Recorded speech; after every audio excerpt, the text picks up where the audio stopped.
بسم اللہ الرحمن الرحیم۔ ایک مسلمان عورت 3 اوقات میں اللہ تعالیٰ کے بے حد قریب ہوتی ہے۔ پیارے دوستو، اس ویڈیو میں بتائیں گے کہ کون سے 3 اوقات ہیں جب ایک مسلمان عورت اللہ کے بے حد قریب ہوتی ہے۔ لیکن آئیے سب سے پہلے یہ جان لیتے ہیں کہ کسی نیک بخت عورت پر تہمت لگانا کیسا ہے، یعنی کسی عورت کے بارے میں ایسی جھوٹی بات کہنا جو کہ اس عورت میں نہ پائی جاتی ہو، تو پھر اس کی سزا کیا ہے۔ ایک مرتبہ ایک شخص حضرت علی رضی اللہ تعالیٰ عنہ سے پوچھنے لگا، یا علی بتائیے کہ کون سا مرد ہے جس کی تمام عمر کی عبادت اس کے منہ پر ماری جائے گی، وہ بغیر حساب کتاب کے دوزخ میں جائے گا۔ بس جیسے ہی یہ پوچھا گیا تو حضرت علی نے فرمایا، اے بندہ خدا، یاد رکھنا، میں نے اللہ کے رسول سے سنا کہ جو مرد کسی عورت پر تہمت لگاتا ہے تو اللہ اس مرد کی ساری نیکیاں اس کے منہ پر دے مارتا ہے، اور اللہ کے فرشتے اس پر مسلسل لعنت بھیجا کرتے ہیں، اور یوں وہ دنیا میں رسوا ہو جاتا ہے اور آخرت میں کسی بھی نیکی کا صلہ نہیں پاتا۔ وہ شخص پوچھنے لگا کہ یا علی، کسی عورت پر تہمت لگانا اتنا بڑا گناہ کیسے؟ تو حضرت علی نے ارشاد فرمایا، اے شخص، کسی پر تہمت لگانا کسی کی عزت کو قتل کرنا ہے۔ یاد رکھنا کہ اللہ کے نزدیک کسی انسان کو قتل کرنا ایک بدترین گناہ ہے، ویسے ہی کسی پر تہمت لگانا اس کی عزت اور شخصیت کو قتل کر دینے کے برابر ہے۔ اے شخص، کسی بھی پر تہمت نہ لگانا، خاص طور پر کسی عورت کے بارے میں کبھی کوئی جھوٹی بات نہ کہنا۔ پیارے دوستو، آئیے یہ جانتے ہیں کہ کون سے 3 وقت ہوتے ہیں جب ایک مسلمان عورت اللہ کے سب سے زیادہ قریب ہوتی ہے۔ حضرت علی رضی اللہ تعالیٰ عنہ سے پوچھا گیا کہ اللہ کے سب سے زیادہ نزدیک کون ہے؟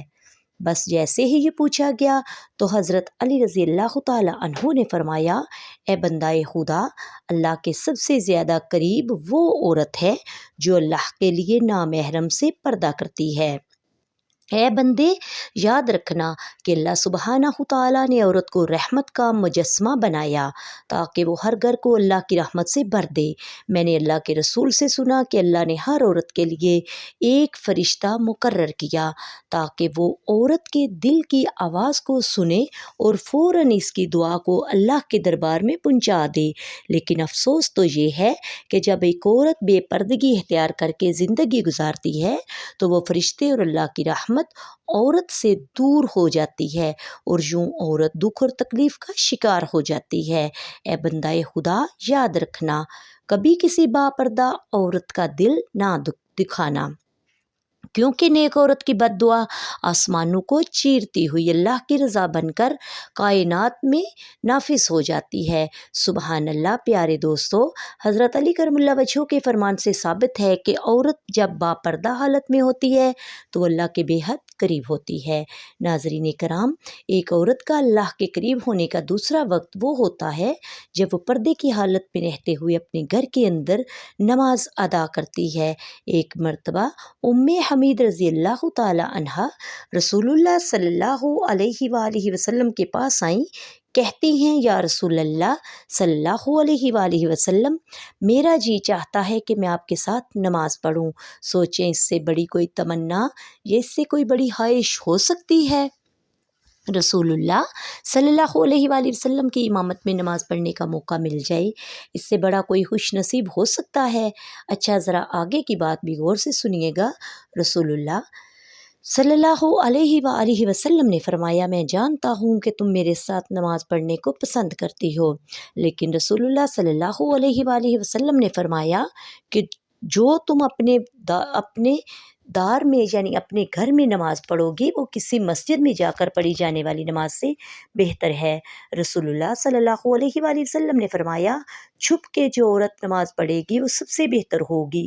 ام حمید رضی اللہ تعالی عنہا نے جب یہ بات سنی تو واپس چلی گئیں۔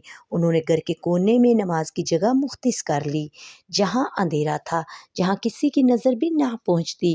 رسول اللہ صلی اللہ علیہ وآلہ وسلم کی صحابیہ پھر وہاں ہی نماز پڑھا کرتے یہاں تک کہ وہ اپنے رب کے پاس چلی گئیں۔ پیارے دوستو، ثابت ہوا کہ جب ایک عورت اپنے گھر کے کمرے کے اندر اللہ کے حضور سجدہ ریز ہوتی ہے تو اس وقت وہ سب سے زیادہ اللہ تعالیٰ کے قریب ہوتی ہے۔ پھر جو وہ مانگے اللہ تعالیٰ اسے عطا فرماتا ہے۔ پیارے ناظرین، ایک مرتبہ حضرت موسیٰ علیہ السلام نے اللہ سبحانہ تعالیٰ سے پوچھا، اے میرے خالق و مالک، مجھے یہ بتا اس وقت میں اس موجودہ دور میں تجھے سب سے عزیز تجھے کون ہے؟ اللہ تبارک و تعالیٰ نے جواب دیا، اے موسیٰ، اگر دیکھنا چاہتے ہو تو مجھے عزیز کون ہے تو جاؤ کنعان کے ایک گاؤں میں، وہاں ایک عورت رہتی ہے، اس کا نام دیال ہے، جو اس وقت مجھے سب سے زیادہ عزیز ہے۔ موسیٰ علیہ السلام کے دل میں یہ بات پیدا ہوئی کہ میں بھی اللہ کی عزیز بندی کی زیارت کروں، دیکھوں تو آخر وہ کون ہے اور ایسے کون سے عمل کرتی ہے کہ جس کی وجہ سے اللہ تعالیٰ کو بڑی ہی عزیز ہے۔ حضرت موسیٰ علیہ السلام چلتے رہے، بڑھتے رہے، اس گاؤں پہنچے تو کیا دیکھتے ہیں کہ ایک ٹوٹا ہوا گھر ہے۔ اس ٹوٹے ہوئے گھر میں ایک عورت رہتی ہے جس کے نہ ہاتھ ہیں، نہ پاؤں ہیں اور نہ ہی آنکھیں ہیں، نہ ہی کان ہیں، صرف ایک زبان ہے جو اللہ سبحانہ تعالیٰ کا شکر ادا کر رہی ہے۔ حضرت موسیٰ علیہ السلام نے دیکھا اور دل ہی دل میں کہا، ہے میرے مالک پروردگار، تو نے تو اس عورت کو کسی نعمت سے نہیں نوازا، پھر بھی یہ تیرا شکر ادا کر رہی ہے، پھر بھی یہ تیرا شکر ادا کر رہی ہے۔ بس موسیٰ علیہ السلام کا یہ سوچنا تھا کہ وہ عورت کہنے لگی، اے موسیٰ، تو اللہ کا نبی ہوگا، لیکن میرے اللہ کے لیے نہ کہو کہ اللہ نے مجھے کچھ نہیں دیا، اللہ نے مجھے جو کچھ دیا ہے میں تو اسی کا شکر ادا نہیں کر سکتی۔ تو حضرت موسیٰ علیہ السلام نے پوچھا کہ وہ کیسے؟ وہ عورت کہنے لگی، اے موسیٰ، اگر اللہ مجھے قدم دیتا اور میں ان قدموں سے چل کر باہر جاتی تو یقیناً گناہ کرتی، لیکن اللہ مجھے عزیز رکھتا ہے اس لیے ایسے تمام گناہوں سے بچا لیا۔ اگر مجھے ہاتھ دیتا تو شاید میں اس کی مخلوق پر ظلم کرتی، تو اللہ نے مجھے ان گناہوں سے بھی بچا لیا۔ اگر آنکھیں دیتا تو شاید میں نامحرموں کو دیکھتی، تو اللہ تعالیٰ نے مجھے ان گناہوں سے بھی بچا لیا۔ اگر اللہ مجھے کان دیتا تو شاید میں گانا بجانا سنتی، غیبت سنتی، اس لیے اللہ سبحانہ تعالیٰ نے مجھے ان گناہوں سے بھی بچا لیا۔ صرف مجھے ایک زبان دی ہے تاکہ میں اس زبان سے اس کا شکر ادا کر سکوں، اور اللہ سبحانہ تعالیٰ نے میری روح کی آنکھوں کو اتنا منور کر دیا کہ میں نے کبھی تمہیں دیکھا ہی نہیں، پھر بھی میں تجھے پہچانتی ہوں۔ تو بتاؤ کہ میں اس کریم اور رحیم کا شکر کیوں نہ ادا کروں؟ تو پیارے دوستو، یہ سب سن کر حضرت موسیٰ علیہ السلام رونے لگے اور کہنے لگے کہ تمہارا ایمان تمہیں اللہ کے قریب کرتا ہے۔